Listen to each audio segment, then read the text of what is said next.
Buenos días a todos y a todas. Soy Valentina Tomassini, doctoranda por la Universidad de Sevilla, y esta comunicación, titulada Al borde de la violencia, los estereotipos de rol de género en fiestas, de Juan Goytisolo, pues la presento en el marco del Congreso Internacional Bordes, Escritoras y Fronteras Geosimbólicas, organizado por el Grupo de Investigación Escritoras y Escrituras, al que pertenezco, y aprovecho también la ocasión para agradecerle mucho por haber aceptado mi comunicación y por brindarnos la oportunidad de poder participar en iniciativas como esas. Bueno, esta investigación en realidad se enmarca en un estudio más amplio sobre los estereotipos de género que aparece en la novela Fiestas, de Juan Goytisolo, fechada en 1958. Pero en esta primera parte, por razones de espacio, solo nos limitamos a analizar los estereotipos de rol de género y, por supuesto, la violencia simbólica que se esconde detrás de ellos. Todo eso ha sido posible gracias al objetivo crítico del autor. De hecho, él mismo declara su intento realista, su voluntad de representar a la sociedad española de los años 50 a través de la misma categoría que ella utilizaba para representar la realidad. Por lo tanto, él quiere enseñar también la categoría canónica con la que se representaban a las mujeres, pero parece también acentuar los sesgos más radicales de los estereotipos sexistas que ya veremos a continuación, y lo hace precisamente para invitar al lector a desprenderse de ellos por medio de la reflexión. Entonces, considerando que para deconstruir el género hay también que detectar las categorías artificiales que hemos analizado y que hemos interiorizado, por supuesto, pues este trabajo representa un poco una tentativa de detectar las imágenes estereotipadas y posiblemente superar el borde de la conceptualización patriarcal. Entonces, la imagen del borde, que remite, claro, al título general del Congreso, pues se inserta en la presente investigación por lo menos a tres niveles. Primero, se trata del espacio desde el que se ejecuta la violencia, todo tipo de violencia, que siempre es como centrífuga, lejos de los centros de poder. Luego, otro elemento que cabría destacar sería un poco el borde como una especie de frontera entre lo que está o no está considerado como discriminación hacia lo otro. Y tercero, hay que concebir el borde también como el lugar de enunciación del sujeto femenino, que casi siempre se encuentra al margen de la sociedad. Esa es un poco la idea. Para ello, hemos utilizado las siguientes herramientas teóricas. Primero, la clasificación realizada por William E. Best en Measuring Sex Stereotypes, a Multi-Nation Study, que prevé una distinción entre estereotipos de rol y estereotipos de rasgos, ¿no? Pertenecen a la primera tipología un poco todas las actividades, papeles asociadas solo a hombres o a mujeres, mientras que la segunda categoría, es decir, la de rasgos que no vamos a ver hoy, pues reúne un poco todos los estereotipos basados en rasgos comportamentales o psíquicos que se suelen atribuir a uno de los sexos. Luego tenemos también la definición de estereotipo de Walter Lippmann, que es una de las muchas que existen, pero precisamente hemos cogido este tipo de definición porque en ella destaca mucho la idea de un estereotipo que nunca es neutro, que representa nuestra posición, nuestro punto de vista en el mundo. Y eso también supone un apego emocional que el ser humano construye alrededor de cada lugar común y que nos impide reconocer los estereotipos como conceptos aprendidos y por lo tanto relativos. Luego, otro concepto que hemos empleado es el de violencia simbólica de Pierre Bourdieu, ¿no? Que es una violencia muy sutil, que es capaz de penetrar en los cuerpos sin tocarlos directamente. Claro que las víctimas, como las mujeres de esta novela, se autoconciben gracias al sistema cultural construido por los hombres y por lo tanto no tiene casi herramienta, ¿no? para defenderse. De ahí la urgencia de reconocer cada acto que pudiera contribuir a estas relaciones de poder asimétricas, incluyendo los estereotipos de una novela que al fin y al cabo está destinada a transmitirse a lo largo de los siglos. Aquí, por ejemplo, os he puesto la cita típica, ¿no? La definición de violencia simbólica, donde destaca esta idea, ¿no? De la violencia invisible por las propias víctimas, que por lo tanto no se dan cuenta, pero que al mismo tiempo es un tipo de violencia peligrosa como todas las demás, ¿no? Y antes de empezar me gustaría también destacar este entrelazamiento entre ficción y realidad al que aludía antes, ¿no? Por un lado, esta idea de representar la realidad de contar un fragmento de la historia, pero a través de recursos inevitablemente ficticios. Entonces, en Fiestas sí que la mujer está representada de acuerdo con su condición histórica durante la dictadura, ¿no? Durante los años 50, pero no tanto para darla a conocer, sino para que el lector se sienta inmerso en aquel contexto, ¿no? Como si las mujeres cobraran vida en la página. Entonces, se habla más un poco de los efectos de esta condición, un poco de la vida de estas mujeres, es decir, la dimensión de relato oral, porque en la fuente histórica nunca se habla de las consecuencias del patriarcado en la vida de estas mujeres, ¿no? Y en este caso, por ejemplo, en esta cita de aquí que vamos a analizar, pues la ficción y la realidad se mezclan porque se habla de hecho de mujeres andaluzas que, como todo el mundo sabe, emigraron a Barcelona durante la época del chabolismo, es decir, más o menos entre los años 50 y 60.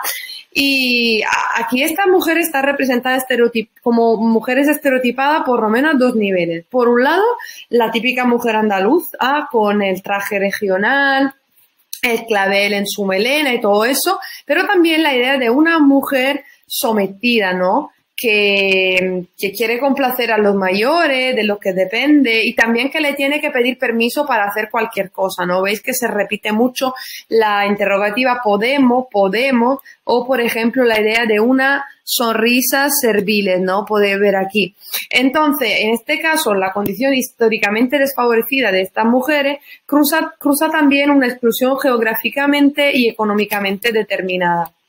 Entonces, aunque no podemos describir este grupo a un verdadero rol, pues se trata de una minoría en la que los mismos papeles que vamos a ver a continuación sufren una ulterior enfatización, pero que al mismo tiempo es también un ejemplo de cómo el autor juega, ¿no? Con esta dimensión de realidad y ficción. Bueno, entonces los estereotipos de rol que hemos detectado son los siguientes, ¿no? La madre, la trabajadora, la abuela, la prostituta y las niñas. Empezando por la madre sacrificada, de hecho una de las mujeres que juegan este papel en la obra es doña Cecilia, ¿no? Un ejemplo de madre consagrada a su hijo, pero criticada por haber escuchado en pasado sus sentimientos, ¿no? Y haber antepuesto sus deseos al bienestar de su hijo, que encima es varón, entonces la relación es aún más asimétrica. En este caso, entonces, el lector casi que acepta las torturas o también los maltratos que el hijo ejerce hacia la madre porque la madre no le ha dado lo que él merecía. Entonces él se porta de acuerdo con lo recibido. Y otro ejemplo es el de Juanita, ¿no? Que es la mujer de Gorila, uno de los protagonistas de la obra, que en este caso había dejado caer al niño y por lo tanto esa escena justifica, entre muchas comillas, una agresión física por parte de la pareja. Claro que en este caso también hay que decir que Juanita acepta de alguna forma los maltratos recurrentes para asegurarle a su hijo una mejor condición económica. Entonces, es verdad que la madre se tenía que sacrificar para sus hijos, pero al mismo tiempo no podían hacerlo desde un punto de vista económico. Era un cuidar desde el punto de vista más emocional, digamos, pero que desde un punto de vista económico eran los hombres los que contribuían, ¿no? Entonces, ella para su hijo, pues acepta un poco esta mortificación, como si la identidad femenina tiene que ser mortificada en favor del bienestar de la prole. Luego, otra opción de vida para las mujeres es el de la trabajadora en el ámbito de la contabilidad. Estaba considerado apto por su similitud con la gestión económica del hogar. Pero en este caso, doña Francisca, que es un poco el emblema de este rol, pues instrumentaliza su trabajo, ¿no? Aparenta esforzarse demasiado y lo hace para llevar a cabo sus artimañas. Entonces el mensaje sobreentendido a este tipo de situación en realidad es muy discriminatorio, porque cuando no es el hombre quien se ocupa del trabajo, pues las mujeres se asignan un poder que no son capaces de gestionar. De hecho, en esta cita que podéis leer aquí, ella se da cuenta, por ejemplo, que se está equivocando, pero dice que no puede volver atrás sin merma de su prestigio, ¿no? Porque como que intenta sustituirse a su marido como trabajadora, entonces está muy mal visto. Luego, dos palabras sobre la abuela, que es un poco un papel secundario, como si fuera una ulterior declinación de la figura materna, una proyección de ella en el futuro, y en este caso, como ella está todo el rato encerrada en casa con su sirvienta que la ayuda, pero que se ocupa al fin y al cabo de las tareas domésticas y ya está. Entonces, eso acentúa de alguna forma los tratos de superstición, incapacidad de razonamiento, como podéis leer aquí, inestabilidad emotiva asociada al sexo femenino, porque llama mucho la atención el hecho de que la abuela de Pipo pues está en casa, mientras que los mayores, por ejemplo, en algunas escenas siempre están divirtiéndose en los bares, ¿no?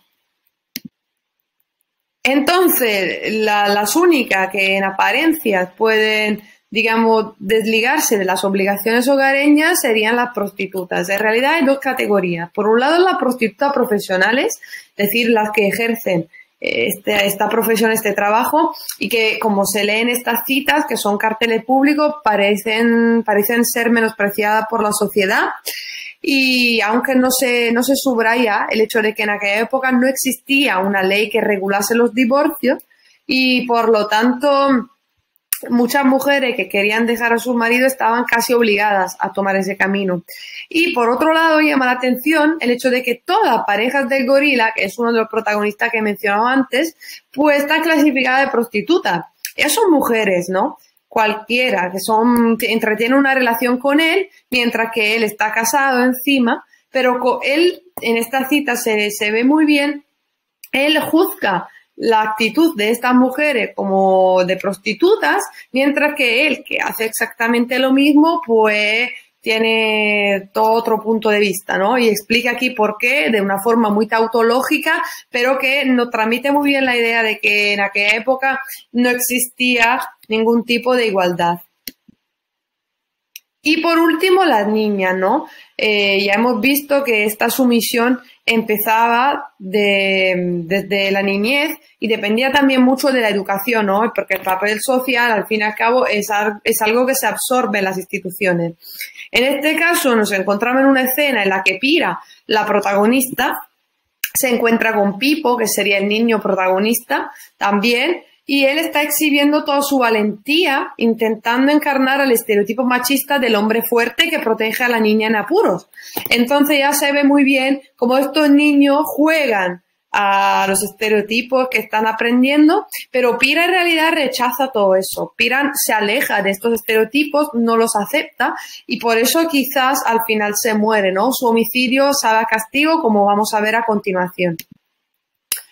Entonces hemos llegado a unas cuantas conclusiones. Primero, que en la obra el eco representa el ámbito común a los roles femeninos, porque todas las mujeres son madres, abuelas, también la mujer que trabaja, ya hemos visto que trabaja en casa realizando una actividad como la de contable que se acerca mucho a la gestión económica del hogar. Aparentemente la mujer prostituta se aleja de esta reclusión en la casa, pero en realidad la sexualidad forma parte de la vida familiar. Entonces la prostituta solo logra extender una actividad legitimada al espacio público. Luego, la muerte de Pira como castigo. Eso quiere decir que la identidad femenina está obligada a adaptarse a unos cuantos moldes, y como Pira no lo hace, porque ya hemos visto que es una de las mujeres, de las niñas más lejanas de estos estereotipos, que su homicidio sabe a castigo. Y por último, la confirmación de la hipótesis de partida, ¿no? Ya nos planteábamos la idea de que el sistema ideológico vigente influye en la construcción identitaria y, por supuesto, también en las obras, ¿no? Entonces, los estereotipos individuados coinciden con las categorías vigentes durante los años 50 para conceptualizar a las mujeres, ¿no? Nos encontramos, por lo tanto, al borde de una violencia simbólica disfrazada de narración realista y reproducida fielmente, con el objetivo de cuestionar los modelos femeninos a través de una literatura que estimula, por supuesto, la reflexión. Entonces, nada, os dejo aquí unas cuantas referencias bibliográficas por si queréis profundizar alguno de los temas que he tratado. Y muchísimas gracias. Os dejo también aquí mis contactos por si tenéis alguna pregunta, que podéis contactarme sin problemas. Y hasta la próxima.